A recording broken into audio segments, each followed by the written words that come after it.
السلام علیکم دوستانو، الله تعالی مو جوړ او روغ او آباد لره. محترمینو، یو وظیفه ده چې ان شاء الله هر دعا کوي د دې وظیفې نه بعد به د الله تعالی دعا قبول کړي. هر کس په دنیا کې غواړي چې زه د مستجاب الدعوت سم، یعنی کوم دعا چې زه کوم زما هغه دعا دی فورا الله تعالی قبول کړي. په دعا کې چې زه کوم حاجت لرم هغه حاجت دی الله تعالی را پوره کړي. که د رزق لپاره دعا کوم الله تعالی دی ما دعا قبول کړي، او که د بل حاجت لپاره یا د رشتې لپاره یا کوم نو زما دعا د الله تعالی فورا قبول کړي. د هر انسان دا خواهش وي، ځکه چې بغیر د الله تعالی د دعا د قبولیت چې الله تعالی د انسان کارونه نه کوي برابر د انسان د وس کار نه ده. نو دوستانو، د دعا د قبولیت لپاره یو کوچنی وظیفه له تاسو سره شریکه کوم چې په دې وظیفه باندې عمل وکړئ. ان شاء الله لغه نه بعد دعا وکړئ. کومه دعا چې تاسو کوئ، چې هر دعا کوئ الله تعالی تاسو هغه دعا فورا قبلوي. خو یاد ساتئ دعا به داسې دعا وي په دعا کې چې تاسو څه غواړئ هغه به جائز وي، حلال به وي، حرام به نه وي. مثلا فرض که تاسو داسې دعا کوئ چې الله له فقر، مسکنت، غریبی څخه مې خلاص کړي، یا الله داسې یو حاجت لرم په زړه کې، یو جائز ارمان لرم دا را پوره کړي. یا یو بل دعا مثلا غواړئ نارینه اولاد غواړئ، یا بل دعا غواړئ څوک در څخه ناراضه ده او تاسو غواړئ چې هغه راضي کړي، داسې دعا کوئ. یا تاسو داسې دعا کوئ چې الله په کور کې اتفاق اتحاد را نصیب کړي.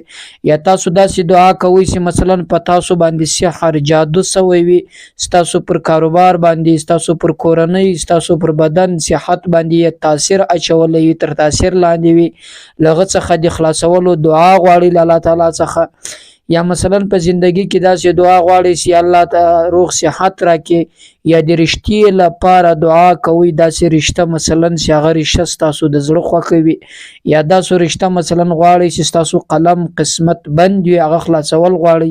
د داسې دعا یا نور داسې جائز دعاوي چې تاسو زده وي د دې ټولو لپاره دعا وکړئ، ان شاء الله دا دعا قبلیږي.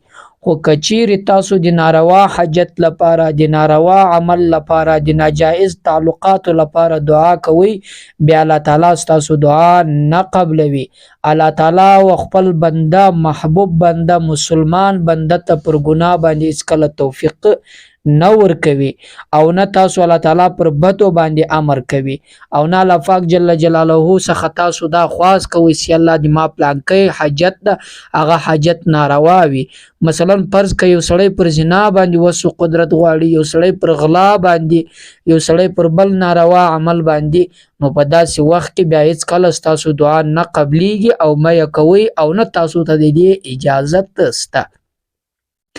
بلکې دا دعا د زندگی د مشکلاتو، د زندگی د حاجاتو، د زندگی د پریشانیو د حل کولو لپاره تاسو وکړئ.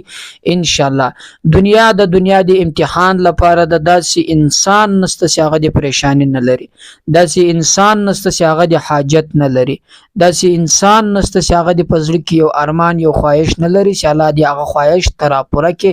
هر انسان یې لري، ځکه چې نبی علیه الصلاۃ والسلام حدیث مبارک ده چې دا دنیا سیدا دا زمونږ او تاسو لپاره داسې ده لکه مسافر، یعنی د سفر په ځای کې خو انسان هغه شي آبادی نشي جوړول لکه په خپل کور کې. نو دا دنیا سیدا نبی علیه السلام وایي د سفر زندگی کې وکړه، خو په سفر کې چې مثلا کم شانو ته ضرورت لري باید هغه له تاسو سره موجود کړئ. نو په دې دنیا کې چې د سفر ژوند مو په تاسو کوو، په دې کې مال ته ضرورت لرو، اولاد ته ضرورت لرو، په زندگی کې مثلا روغ صحت ته ضرورت لرو، په ژوند کې قسم قسم نعمتو خوړلو ته موږ او تاسو ټولو ته ضرورت لرو. دا الله تعالی موږ او تاسو ته راکوي. په دې غوښتلو سره چې موږ او تاسو ته ملاویږي، موږ تاسو بل الله تعالی څخه خواست کوو. الله تعالی جل جلاله خپل فرمایي فاما السائل فلا تنهر. کم کس کم سوالګر چې تاسو ته ودرېږي موږ او تاسو ته وایي نو تاسو هغه ما جوابوي. یو انسان فقیر د غریب د مسکین د حاجتمند د نیسمند د تنګستی په مخه خسته ده تاسو ته ودرې له تاسو خمرسته غواړي نو الله تعالی وای تاسو یې ما جوابوي. نو چې الله تعالی مونږ او تاسو ته وای تاسو زما بنده ما جوابوي نو الله پاک جل جلاله خو به مهربان ذات تر مور او فلار زیات مهربان ده. نو څنګه به یو انسان چې الله فدر کې لاس پورته کې الله تعالی ته سوالګر ورسي نو بیا الله تعالی څنګه نا امید وشړي. الله تعالی خپل بنده ته فرمایي یو بنده چې درته ودرې بل بنده نا امید مشړي نو الله پاک جل جلاله خو تر دې زیات مهربان ده. راسي دی الله تعالی و درته ورسو سوال خواستی زاری وکړو کوم دعا سي کوو هغه ډیره په عاجزي په سوالګری څخه الله تعالی څخه وغواړو الله تعالی یې قبلوي. الله تعالی مهربان ذات ده.